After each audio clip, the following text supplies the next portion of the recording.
Kamusta po? Hello po. Sana po nasa mabuti po tayong kalagayan mga kababayan. Nagbabalik po muli ang inyong pong katambay, si Kamanong po dito po sa Tambayan mga kababayan.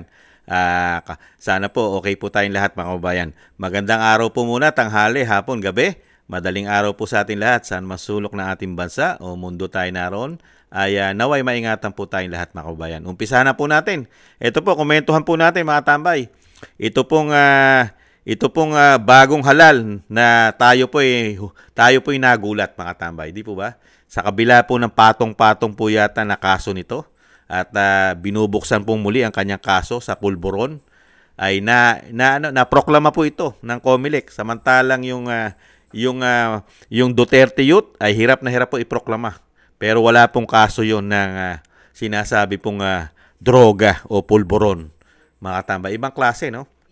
At napakarami pang kaso nito, mga kabayan, kahit po sa Sandigan Bayan yata at sa Korte Suprema, mga kabayan, kung hindi po nagkakamali ang yung lingkod. Ganun po talaga pagka malakas ka sa administrasyon yata. Ito po, sinabi po ng Kamara at lalong-lalo po ng Dilima na talagang mauwi daw po sa konbiksyon. Talagang hinatulan na. May judgment na po. Sa bagay, hinatulan na nila ng impeachment sa Kamara Di po ba? Kaya dito po, grabe. Kung sino pa yung may mga issue ng korupsyon, pulburon, at problema sa kanilang pagkatao, sila pa yun ngayon umuusik sa matitino. Ibang klase ang ating bansa. Gustong-gusto na yata maghari talaga masasama. Lalo-lalo mga politiko sa ating bansa. Sila ang gusto maghari. Mga kabayan, pakinggan po natin ang balita na mauwi raw po sa konbiksyon ayon sa kanila. Unbelievable. Nakapili na ang prosecution team ng Kamara ng kongresistang magbabasa sa 7 articles of impeachment sa June 2. Sinabi ni Iloilo Congressman Lawrence Defensor na isang prosecutor lang ang inatasang magbasa ng articles of impeachment laban kay Vice President Sara Duterte at hindi obligadong dumalo sa sesyon ng Senado ang 11 miyembro ng prosecution team. Posibleng magsagawa ng magkakahiwalay na pulong ang prosecution team ngayong linggo bilang paghahanda sa impeachment trial. Tiwala naman ng isa pang miyembro ng prosecution team na si Congresswoman-elect Laila De Lima na mauuwi sa conviction ang paglilitis kay VP Sara. Ayon kay De Lima, malakas ang mga ebidensya laban sa Vice Presidente, kabilang na ang pagbabanta sa pamilya Marcos. This is all about, again, upholding the supremacy of the Constitution, lalo na yung prinsipyo ng pananagutan, pagpapalabas ng katotohanan doon sa mga kasalanan ng second highest official of the land. Ito ay tungkol sa hustisya, hustisya para sa bayan. Aminado naman ang ilang eksperto na mahirap nang basahin ang magiging takbo ng impeachment trial dahil maraming kaalyado ng pamilya Duterte ang nanalo sa pagka-senador. Marami na nasa swing vote na yung tingin natin. Kumbaga hindi tayo sure kung sila ba ay papabor o sila ba ay hindi papanig doon sa impeachment. Yung mga kaalyado, yung mga inendorso, will they play the role na talagang sila ay magiging senator judges or parang magiging mga abogado din sila ni VP Sara? So sana galangin ng ating mga senador yung ating saligang batas. Si WR numero Ginagalang po ba ng gobyerno ngayon ang saligang batas? Yun din ang tanong ni Kamanong Yung ginawa po ba sa dating Pangulong Duterte? Ginalang po ba nila ang saligang batas? Ang proseso po? Nakakuha po ba ng due process ang dating Pangulong Duterte? Kung magsasalita itong mga congressman, kala mong gumagalang sa batas itong mga hinayupak na ito. Di umano, tumahindot na ito. Kala mong gumagalang sa batas. Kihilig-hilig nyo nga dyan mag-contempt para kayong mga husgador yan. Di po ba? At hiyang-hiya naman tayo kay Senadora Laila De Lima, Kala mo kay linis-linis. Hirap na hirap nga. Kung yung COA nga, hindi masabi at walang inilalabas na korupsyon ng Vice President. Samantalang itong mga nagpapabagsak, planado nga Planado! Di po ba? Ano sabi ng Amy Marcos dyan, ni Senadora? 1 trillion! Pagpapabagsak pa lang. Sa Kongreso pa lang yata yan. Wala pa sa Senado. Ang budget. Kaya itong sinasabi pong mga senador, You know, pagka hindi po nasilaw sa pera yan, dahil binadgetan po yan ayon kay Senadora Amy Marcos ang kanyang Marites. May budget na isang damukal na pera. Pagka hindi nasilaw sa pera ang mga senador, hindi po sa proseso ng batas at tama, ma-impeach po talaga ang Vice President. Kung sa pera.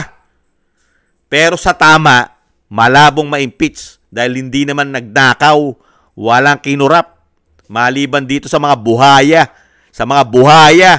Itong mga buhaya na ito, kala mo kay Titino, di umano. Sila nga yung napakaraming issue ng kaperahan sa Kongreso. Lalong-lalo na, di ba, yung paggawa ng budget. Hindi po ba? Yung BICAM pa lang, ibang klase kayo.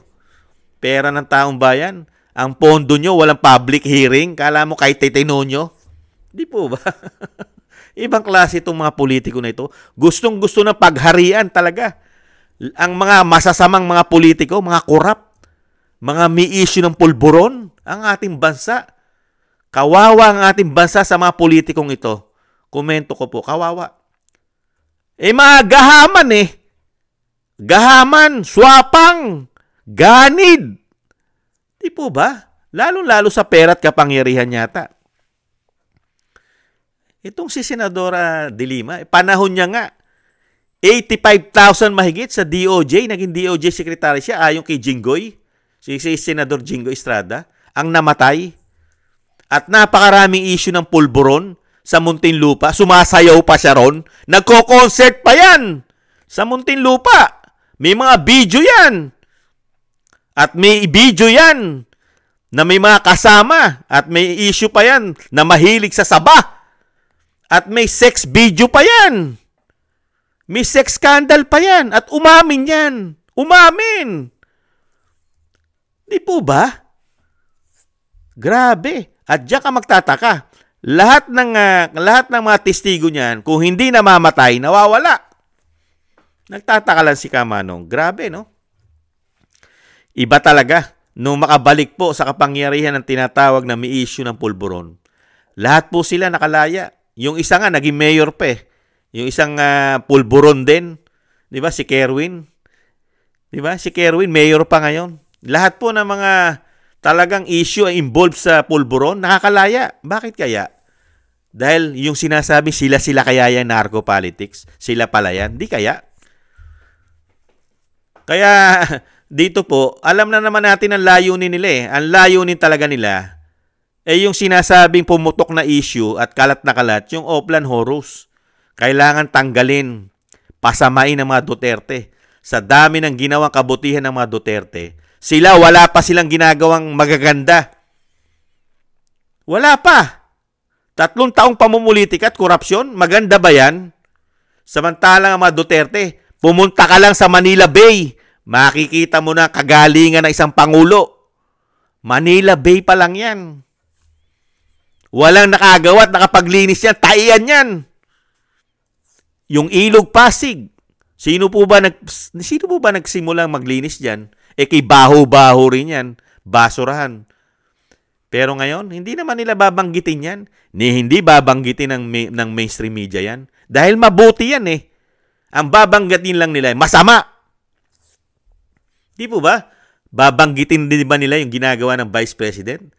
Nakauna-una ang Vice President na naglagay ng mga offices, yung mga satellite offices ng Office of the Vice President sa buong Pilipinas na tumutulong sa mga kababayan natin kahit limitado lang at pinupolitika ang kanyang pondo. Sige nga, siya pa lang nakagawa sa lahat ng Vice President na ilapit ang opisina ng Vice President sa mga Pilipino. Hindi nila sasabihin yan. Kailangan pabagsakin dahil gusto maghari na nila ang masasama. Nagsama-sama na mga ulupong, mga buhaya, mga ganid at swapang di umano sa ating bansa para sila maghari na. Pagharian ng ating bansa, kawawain ng mga Pilipino, gawing gatasan. Ginagawa tayong gatasan lang eh. Di po ba? Yung ating mga tax, ginagatasan lang tayo ng mga walang yan ito, mga walang yan ito, mga di umano na ito. Di po ba? Dahil mga ganid swapang sa kapangyarihan at sa pera yata. At ginagawa pa nilang hanap buhay pa ang mga illegal na pulburon yata. Talagang pinapatay tayo at nilalaso ng mga ito dahil sa kanilang pagiging ganid at swapang at sinasabi sugapa di umano sa pera. Hindi kaya mga walang pagmamahal sa mga Pilipino. Lumaganap Dahil yung ginawa ng dating Pangulong Duterte at Vice President, hindi nila matutularan yan at hindi nila mahigitan yan dahil hindi naman yan ang layunin nila sa bansa. Ang layunin lang nila sa bansa, magkamal ng pera yata ng taong bayan. Easy money, walang kahirap-hirap. Pati ang pulburon, ginagamit pa nila para pagkakitaan yata. Kaya laganap na naman ang narco-politics natin ngayon sa ating bansa. At nakabalik na naman itong mga masasama na ito. Masasama ito Hindi naman mabubuting tao ito, di umano. Itong mga tao na ito. Karamihan po rito ay masasama. Ang mga gawain nila, masasama gawain nila, di umano. At lantaran po yan, umamin po yan. Yung mga yan, lalo-lalo yung nagsasalita na nakulong dahil nagsasayaw at ginawang gatasan ng bilangguan dahil may pabrika ng pulburon. Di po ba? Pati yung kanyang kahinaan, yung kahinaan niya sa laman, inamin niya rin sa pagiging mahina niya sa laman. Ibang klase. Ngayon, pinaniniwalaan, ibang klase. Kala mo mga kalilinis, napakalilinis. Pera lang po kasi. Dahil po sila rin po kasi ang uhusga. Yung mga masasamang politiko, sila ang nagtanim, yung grupo nila, dilima to yung mga nag-impeach sa Vice President. Sila rin ang hahatol. Sila rin yun Yung grupo na Akbayan, grupo nila Dilima, sila po ang nag-impeach, pero sila rin ang hahatol. Paano ka makakuha ng fair justice sa mga tao na yan? Sige nga. Tapos yung karamihan senador, mga bulag yan. Bulag di umano yan sa nangyayari sa ating bansa. May problema ang Commander-in-Chief, issue ng pulburon, wala silang iniimbestigahan. Issue ng isang damukal na korupsyon, wala rin iniimbestigahan ang karamihan senador dyan. Bulag din, pipi at bingi. Dahil ba dito? Di kaya? Nagtatanong lang si Kamanong. Kaya dito, tingnan po natin. Kasi yung nangyari kasi kay Chief Justice sa Corona, pera po yata ang umiral doon, di ba ba? Kaya na-impeach. Ngayon kaya, tingnan po natin kung gaano kalaki ang pera dahil sanay na sanay po yata pagdating po sa suhulan. Nagtatanong lang si Kamanong, sanay na sanay yata sila pagdating sa suhulan. Nakita po natin yung ginawa nila sa dating Pangulong Duterte. Kikilos po ba ang ICC? Nakasanction yung pera nila sa Amerika dahil may issue po ng problema yung kanilang yung chief prosecutor nila na si Karim Khan. Di po ba? Gaano kaya kalaki ang pera ni Juan de la Cruz? Pera po yan, di umano. Ngayon kaya, tapos na po dahil kumalat na po yan. Isang damukal na pera po ang naging issue po dyan sa impeachment ng Vice President.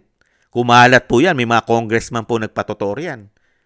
Hindi bababa sa 100 plus million ang isang congressman pipirma para mabigyan sila ng sinasabing budget nila sa kanilang mga upuan, sa kanilang mga opisina. Dito naman kaya sa 24 na senador, gaano naman kaya kalaki? Dahil yung issue ron, 100 plus million. Dito kaya, para lang ma-impeach ng Vice President. Nagtatanong na si Kamanong, gaano kaya ay popondo, mga tambay? Dahil gaano kaya ipapangako? Dahil wala tayong malalaking proyekto Kaya laki-laki po ng ating pondo. 6 trillion mahigit. Pero wala po tayong malalaking proyekto. Dito kaya nila gagastusin yun? Nagtatanong lang si Kamanong sa mga senador na mag-i-impeach sa Vice President. Nagtatanong lang po. Hindi naman masama magtanong. Dahil nangyari na po yan sa Kongreso. Nakita po ng mga Pilipino yan. Di ba? Kaya nga lang po nakakalungkot. Yung problema natin. Yung mga may problema, may mga kaso. Sila ngayon ang lingkod bayan. Mga isinusuka ng Pilipino. Dahil nga hindi nakatiwa-tiwala. Sila pa ngayon ang lingkod bayan natin. Yung mga nagpahirap sa atin. Nilagay tayo sa bisyo ng pulburon. Ginawang negosyo. Sila pa. Hindi man lang ito nagkaproblema sa COMELEC. Ibang klase. Ibang klase ang ating bansa ngayon. Ganun pala pagka ang leader mo may issue ng pulburon. Ang karamihan gusto niya kasama ay may mga issue rin. May mga issue rin pala ng hindi magandang ginagawa. Ganun pala. Talagang kung ano ang kabaro mo at kakulay mo, yung pala gusto mong kasama. Kaya nga takot na takot sa pagpapadrug test yung mga yan eh. Takot. Yung hamon ng Vice President, wala naman humamon eh. Mabibilang mo lang sa daliri mo ang mga nagpa-drug test.